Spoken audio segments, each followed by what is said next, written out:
Okay,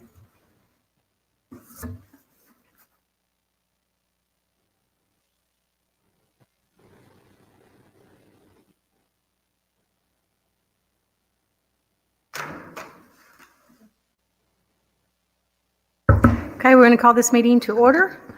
Finance Committee, Justice Brown, would you open us up with prayer, please? Dear gracious and heavenly Father, we thank you for this day and all the many blessings you've given us, Lord. Be with us this evening as we go through the finances of the county, make the most appropriate decision for not only our employees, but for Garland County.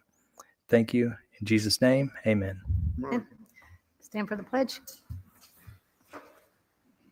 I pledge allegiance to the flag of the United States of America and to the republic for which it stands, one nation, under God, indivisible, with liberty and justice for all. Okay, we'll get started with the first item on the agenda is the consideration of a resolution authorizing the Circuit Court Division 2 judge to apply for a fiscal year 2026 Burn State Crisis Intervention Program grant totaling $42,500 on the behalf of the Division 2 Court. No local match is required. Move to adopt. Second. Motion by Justice Brown, second by Justice Hunter. Is there any questions, comments? Madam Chairman, this is, I believe, the juvenile judge, and this is what they fund their JUMPS program and SEES programs that they work with youth in troubled homes.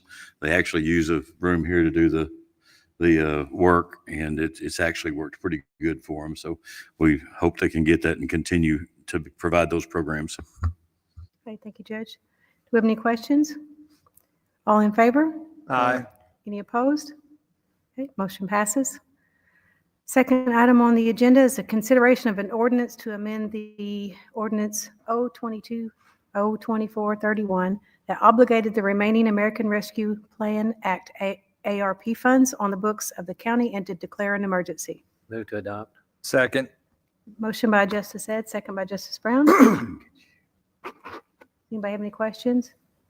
Judge, you want to chime in? Madam Chair, this is, we are trying to close out the American Rescue Plan Act. I don't know if we will get through with it this year or not, but we're obligated to be through with it by the end of 26, but we're trying to get it off the books so we don't have to keep reporting, because it's a quarterly obligation to Susan and our team to try to put something together. And so we're trying to get it off the books. We have a couple of large projects that are going to deplete most of it, but we're doing our switch over tomorrow on our AWIN system. We're going to do a switch over tomorrow, and keep your fingers crossed that everything goes smoothly, because we're going to have a little blank period there when they're changing over to our new geo-redundant system. Same towers, but we've just linked them all together and provided a redundant connectivity way out of here. And so we're going to switch over to that, and that should bring a final invoice for that, and that's a large portion of it. So we hope to try to have it all done that we can by the end of the year of 25, so that we don't have to deal with it next year. Sounds good. Does anybody have any questions? Okay, we have a motion by Justice Ed, second by Justice Brown. All in favor? Aye. Any opposed? Okay, motion passes. The next item on the agenda is a consideration of an ordinance to amend the 2025 Garland County Budget Ordinance 02433 to anticipate revenues, appropriate and unappropriate, and transfer funds in various budgets. Move to adopt. Second. A motion by Justice Brown, second by Justice Anderson. You want to fill us in on these, Judge? All right, y'all bear with me. I may have to get Susan to scotch me here on some of this stuff. All right. The first one, $20,000 for overtime at the landfill. We've ran out of overtime there. Billy is still short about 3 individuals up there, truck drivers and my mechanic.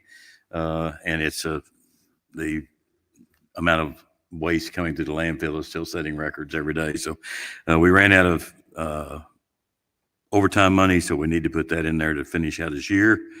Item number 2, that is we're also trying to close out the road improvement bond, which is a pave it forward bond, and we are down to the last bit on a project that we're working on bridges. But this money was money that had accrued for the town of Fountain Lake. Every incorporated area in Garland County got some money, and this was the last of theirs. And so they did some road patching on Goose Pond Road, and this money goes towards that. 50,000 from solid waste reserve to complete the phase 3 project at the landfill. As you know, we started a new phase and a new cell there. We are getting really close to completion, but we also had an overfill on the north slope of phase 2, cell 2. Phase 2, cell 4. And so instead of paying a mobilization fee again, we did a change order and had them tie that north slope in and do the repair work on the north slope while they were there. And this is the amount of the difference. I don't know that it's going to be quite that much because we've made some other changes that we've been able to use some on-site material rather than importing clay. So I think that we may wind up a little short of that, but that's what we're going to transfer. This next one, the county judge requests $140,000 general reserve capital improvement fund, special projects fund to correct a prior transfer. We had transferred the $140,000 prior to budget, and it was actually supposed to be broken up, $80,000 to county and $60,000 to safe room fund. And this is to correct that.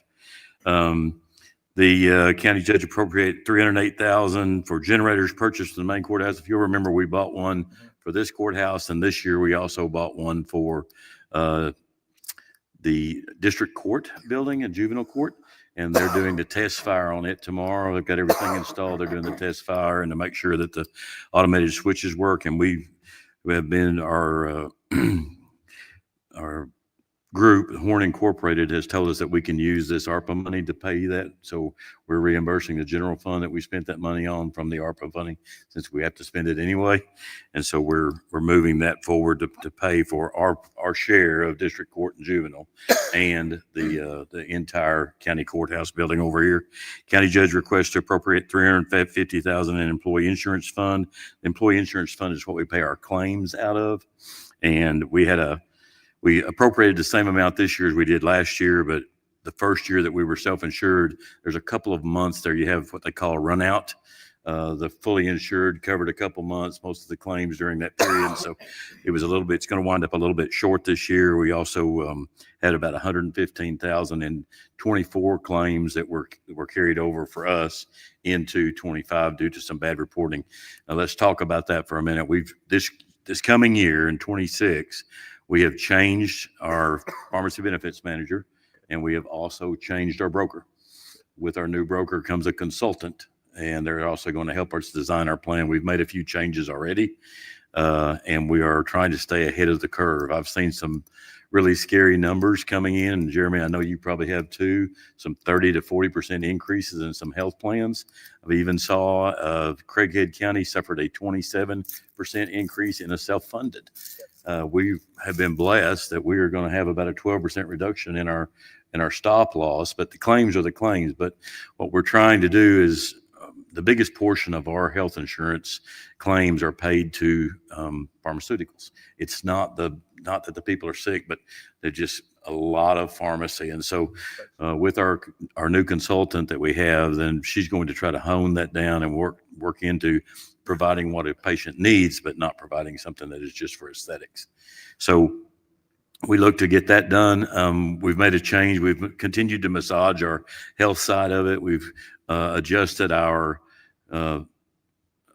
deductible again. And something that I'm very proud of is the fact that this will be the third year in a row that we have not had to pass on any increase to our employees. What they're paying for their spouses and their families, and we have not had to give them any increase in 3 years, and I'm pretty proud of that. I don't think you can do that just anywhere. So pretty proud of the way this has worked out, even though we're having to put a little money in there. It's already in that fund. We just didn't appropriate it. And so as I talked about the last time we met, we expected a strong year next year with claims, just because we've had about 18 months. The last half of this year has been a little sharper on the claims, but we monitor it monthly now instead of quarterly. And each month I'm working with the consultant to make sure that we have the best product we can.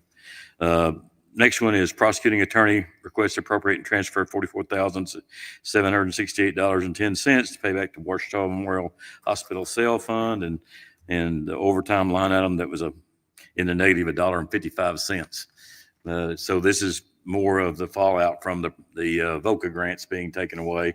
And as you know, we funded that for 26. And I spoke to Senator McKee, and he gave me some information about a community assistance grant. I had Laney look that up, and it does not look, just as you said, it does not look like that they will cover those. So we're Well, I reached back out to him. We're looking for any other grant that we can get to try to fund those. We'd love to get a 2 or 3 year program because we know that by the end of next year, we'll have to take part of that money away to fund the senior center operation. So we're constantly looking for a grant for that. Let's see, I may be on the wrong page here. I think that's it for that one, Judge. Okay, that's all that ordinance. And then when you get to the rest of them, we'll deal with the rest of them in a minute. I'm trying to explain the best I can. And like I said, Susan may have to step in here and scotch me because it's been a busy day, but I think we'll get through it. Okay, sounds good. So I have a motion and a second on the floor. Does anybody have any more questions? Okay, all in favor? Aye. Any opposed? Okay, motion passes. Next on the agenda is the consideration of the 2026 budgeted ordinance with the following changes. Move to adopt. Second. Motion by Justice Brown, second by Justice Hunter. Hey, Judge, this one's yours. Or maybe right. Susan's. I'm going to start through it here, okay? Susan's explained a couple of these to me about 4 times until she wanted to hit me in the head with something. I think we've finally got it all down. All right, let's look at item number 5, consideration of 2026 budget ordinance.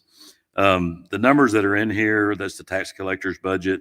These salaries were preemptively given a 7% increase that was going to take place outside of the COLA, and I denied that because I wanted to ask for a COLA and I wanted all the employees to be treated the same.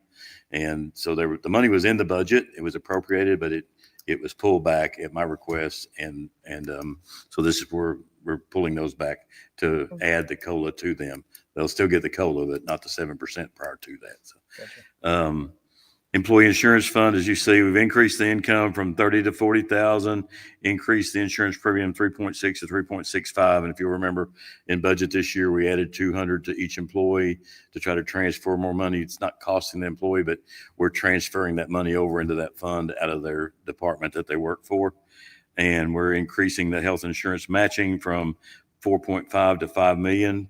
And also the increased miscellaneous reimbursements 0 to 370 this year. For the last 2 years, we've been building our self-insured program, and to change our formulary for our pharmaceuticals, we put some people at risk if we change it too abruptly. They have disruption with their medicine. So that basically their medicine is not grandfathered in. It's a new policy. Basically, they don't get their medicine. So we chose to use a formulary that was not disruptive to them. But now we have our plan together, and we can write a formulary that they're grandfathered in on. So we won't be cutting anybody out of their medicine, but it's also going to provide, this is what they anticipated, $370,000 back to us in rebates on the pharmacy. So that'll be a huge benefit to us as well.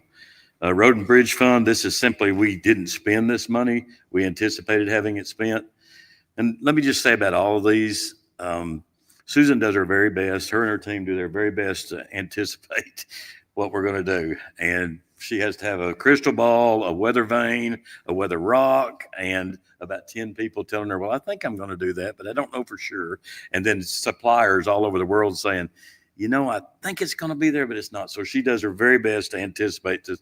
So when we come back in February, some of this may be cleaned up again, but I just want you to know this is a very educated, informed swag here. Okay. But this is money that we didn't spend. It'll go right back in. It just increases the amount we spend for next year. It's all still in the same budgets there. As you can see, the bridge guardrails increased to $6.5 million, and then the paving also increased. And last year, if you'll remember, we used all of it. I mean, we got but this year, the flooding and the issues we had with trying to fix that had slowed us through the good season of paving. And now it's, well, you can't pave like this. I was just looking at the weather. Maybe next week we'll have some days we can pave, but we're making a little progress. It's just a lot slower. The general fund revenue changes, collectors commissions, we increased those because we finally got some good numbers to give that increase to that. Assessor salary and expenses, when we did the last budget, that extra position that we eliminated was still in the assessor's budget. So this is with it out. And then the American Rescue Plan, 10,000 for interest going into there as well. Or like we've told you before, everything we've invested has paid off well. So we're pretty happy about that. This is another part of that, transferred the 60,000 to the Safe Room project. It was also already transferred. This is cleanup on there. If you'll skip down to H, that's the other half of that, the 60,000 that's going transfers in and then transfers out, and then the revenue adjustment for the other, which would be a transfer in. American Rescue Plan Act, revenue and budget 1.277982 to 552. We reduced the line item 200,000 to 0. Reduced computer software line item from 698 to 163. Now that 698 to 163, what we spent that on was with a company called CoFile, and we were able to restore and digitalize the records in the circuit clerk's office and the county clerk's office. We have needed to do that for decades and have never been had. And I don't know if you've ever been in there looking at some of those old records. Some of the marriage licenses are on what I call onion paper, and it's old and it falls apart if you touch it. And so what they came back with was absolutely amazing. And it was a lot bigger than what they expected. We had to open up some new shelves around the top of the county clerk's office in there to try to get it all stored. But the records now, if you've done any record research at all, you look back and you can go back to 92. I'm just using a round number, but now you'll be able to go back a lot further. I think they went back 50 years in the records, and they've restored the ones that they did. And we've got a few more that we're sending to have done, but the work they did was absolutely amazing. It's really something to see. The construction in progress, that's the AWIN project I was talking about. We plan to switch over tomorrow. Keep your fingers crossed for us, and that will take that out of the budget. And then the 0 to 10,000 on the transfers outline out of them. Did I miss one, Susan? The drug control fund was reduced from 51 to 44. That's because we have actual numbers now, what the actual balance was. And as I say, if there's something else spent, then, when we come back in February, as we do, we'll clean it up at that point. Safe Room, there's the H that we just talked about, the insurance adjustments. This first one, the property insurance increase from 391 to 500. We did a appraisal of our properties this year in-house. I got with the staff at AAC, and we were looking at some numbers. Valerie and I were looking at some numbers, and I was concerned about having enough insurance on some of our buildings to replace them or to just fix them in the event of a bad issue. And we were shy in a lot of areas. So we did an in-house appraisal. We worked with the AAC, and we went back and forth about 3 times. That's why we were so late getting these numbers in, is because we changed our appraisal values so many times. And property in them, when you start thinking about the property we have just in this building alone, there's a lot of property in here that you don't think about. So we tried to make sure, I don't think all of them are covered 100%, but we've got them a lot closer now than where they were. So in the event of some type of disaster, we will be covered, and we won't be having to come out of pocket with near as much. And there were some that were very shy from what they should have been. So we've got that taken care of. And then the fleet insurance actually went down a little bit, and general liability increased just a small amount. But the big change there was not because our insurance went up. It was because we actually made changes internally to try to make sure we were covered with the billings that we have. The OMH fund, we haven't spent anything on the senior center this year, and so we put that money in there to carry it over into 26, and we'll appropriate that money in 26 for the building of the senior citizen center. Transfers 11,000,008 to 11,095,000, and here's you can see the safe room adjustments, the peer recovery. That was a COLA for the drug court peer recovery specialist that we have. That all those changes were made that made the difference in the transfers there on for next year's budget. Then the increased transfers down here in solid waste fund, Cedar Glades Park, house to house, and stormwater fund. All of those were changed to include the COLA and the step increases. Administrative costs, that's like, well, for instance, the comptroller, the finance department, the HR department, the attorney, all of our departments share those expenses. And so this is just the administrative cost, the increases in those due to the COLA that we had and the step increases. Collectors Automation Fund increased from 114 to 119. Detention Facility Fund increase from 64 to 69. So those are shared expenses for our finance department, our HR department, and the county attorney, so that everybody pays a portion of it. The American Rescue Plan Act, another anticipated. Yeah, we're wanting you to know that we're got an extra $10,000 going in there. We want to make sure. Yes. I'm just telling you, there's a lot of information here, and to get it condensed to this version, it did look like this, and we got it condensed down. But transfer the 8,000 for out of the computer software line to machinery equipment. I am negotiating for a new copier right now. We'll be purchasing it rather than leasing it. It's not going to be $8,000. It's going to be less, but that's on our next agenda item. You want to see it? No, I mean, that's on our next agenda item. agenda. Susan didn't stop you in time. Okay, sorry about that. He was on a roll. He was on a roll. That Okay, 10,000 well, I there went three ahead and times. answered it anyway, but we're in negotiations with two different companies right now, and the one that we've always used, oddly enough, is a little high, and their monthly fees for maintenance and service is a little higher. So we've got an old one that we're trading in because we don't have a use for it. It's got an error code, and it will not clear the error code. I've tried everything. I've prayed over it, put holy water on it, slapped it, but we're negotiating on that. So I apologize for including number 6, but I was on a roll there and I didn't want to stop. Hey, just get it out there. Okay, so we have a motion and a second on the floor. Does anybody have any more questions on any of these items that the judge just went over? Okay. All those in favor? Aye. Any opposed? Okay, that motion passes. Next item on the agenda is a consideration of a transfer in the American Rescue Plan Fund County Judge's budget for $8,000 from the computer software line item to the machinery and equipment line item to pay for a new copier. Move to adopt. Second. The motion on the floor, Justice Brown, second by Justice Peters. Do we have any questions on this? I'd like to hear the judge explain it again. One more time. Can you share with us one more time? I'm just messing. All right, all those in favor? Aye. Any opposed? Motion passes. Okay, under other business, we have position and salary adjustments.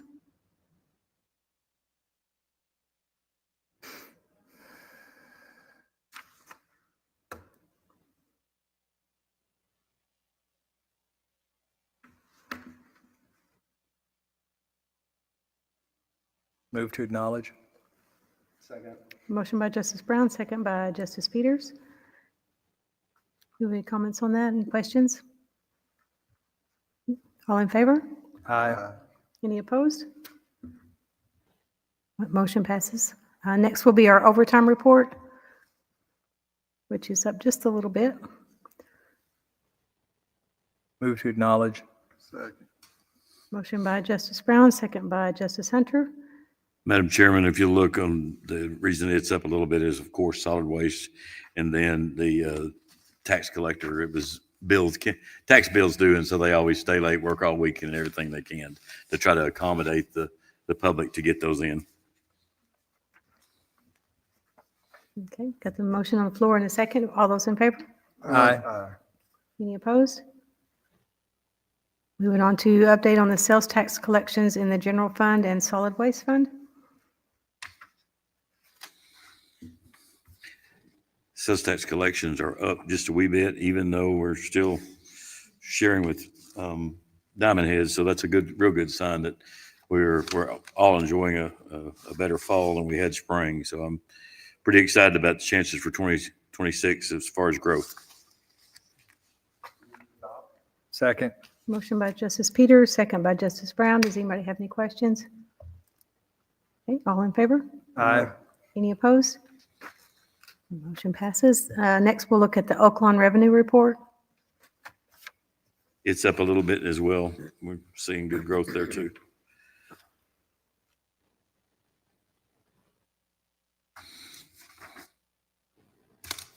Move to acknowledge. Second. Motion by Justice Brown, second by Justice Anderson. Anybody have any questions? Okay, all those in favor? Aye. Any opposed? Okay, looks like that's all the business we have for tonight, so meeting adjourned. Before you all leave, don't forget this Friday, 10 a.m., groundbreaking for the senior center. And also this Friday, I've tried to get as much on this Friday as I could, because I know Debbie McGrew's not going to be here. So I've tried to, that night is our Christmas party at Brick House Grill, Dirty Santa. And we're going to try to do all we can while you're gone, get it all out of the way. But I urge all of you to attend the groundbreaking, because I think we're going to have a good crowd there, and we're pretty excited about finally getting started. What's the name of that street? Route something.